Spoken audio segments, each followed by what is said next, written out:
Hi everyone, so today we are going to be talking about situational interview questions. This is part 6 if you've been following along in my learning and development series. So Glassdoor, if you don't know, is actually an excellent job search platform. It's similar to LinkedIn, but it does vary in a couple of areas. So there is a career content section where it's intended to develop candidates' skills and potential personal growth. They also have this really cool section where you can see past salaries of employees who disclose. Now, we don't always know if what they're disclosing is honest because it is based on whatever they input into the website. So it may not be accurate, but it gives you some kind of insight as to how much you should be paid for that particular role, especially if it's a really big organization. They also do have interview questions and actual employees' reviews of the companies. So you know if an employer is engaged or not within that particular company on Glassdoor. You also get to know how large the organization is. I want to touch on this article that was written by Amy Elisa Jackson, who is the Director of Content Marketing at Glassdoor. I think it'll be really helpful. So her article talks about the importance of situational interviews. So let's talk about why it's important to have these in organizations. So recruiters, employers, they want to understand how you handle a particular situation that could potentially arise in that role. As we know, any role in an organization is not always perfect, and situations can come up that recruiters want to know how you would handle. So they're mostly hypothetical, but at the same time, it can definitely reflect on that particular role that you're going to be thrown into. So it requires you to think on your feet, and it also incorporates problem solving. And it is true that companies can throw in curveball questions, although I feel like we are seeing that trend kind of decrease just because of the whole stressful nature of the interview process. And however, if they do throw that in, it is critical for them to understand how you actually can handle stress and your ability to think on your feet. So for instance, if it's a sales role, then those two components are actually important for that particular position. So moving on, we're going to talk about resisting new ideas.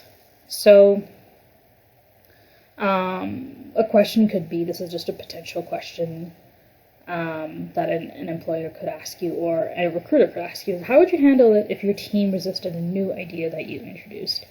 So this question deals with employee conflict, employee relations, and collaboration, all of which are important, and I would like to say arguably 80% of most corporate roles. A similar question could go along the lines of how would you handle a situation where you had to make a decision that nobody else was on board with at first. Now, employers and recruiters, they want to hear that you're able to be respectful while possessing a genuine awareness of what your other teammates are going through. So how I would answer this personally is I would come from a point of empathy. So I would talk about how it's important to have empathy towards the people around you and to understand basically how others work and try to see their point of view. The second point is talk about strategies on how you can get the team on board, how you can create activities where their suggestions are heard, where everyone's views are taken into account. And then you can also hope that you'll be able to work something out and figure out what's best for the team in that particular situation. You could also throw in an actual idea. So let's say, or an actual situation that occurred. So let's say you had a job where you had to handle something like this. You could also throw in an example, which would be literally so good. The next slide is about prioritization. So we're going to deal with a question that deals with prioritization. So the question goes, what would you do if you're working hard on a project and we're almost finished when goals or priorities changed? Now, recruiters want to hear that you were flexible and you knew which tasks get priority over the others. So the way you answer will depend on the role. So for instance, if you were applying for, let's say, an executive assistant role or a secretary role or just an administrative assistant, those kinds of things, then your role should revolve around the priorities of the key individual that you're supporting. So let's say you were the executive assistant to the CEO. Then you would talk about how your priorities would depend on that particular day and what the CEO wanted on a specific day. A senior role could involve you having actually to analyze all the priorities and figuring out how to hit the goals of the project without redoing it all over again. So it really depends on the role that you were in and what role you are currently applying. So I hope that kind of makes sense. This one deals with criticism, and it deals with how you were able to grow and accept your past mistakes. Now, not everyone is going to be perfect, and that's totally understandable and acceptable. However, recruiters and employers want to see that you have some kind of emotional maturity. So the question you could ask is, how would you handle an instance of receiving criticism from a supervisor? And I would recommend not calling out a specific example, but it could be a good idea to state something that's happened in the past, how you were open to hearing feedback, how you appreciate the idea that you can do better, and that you accept the feedback as opposed to negatively reacting to it.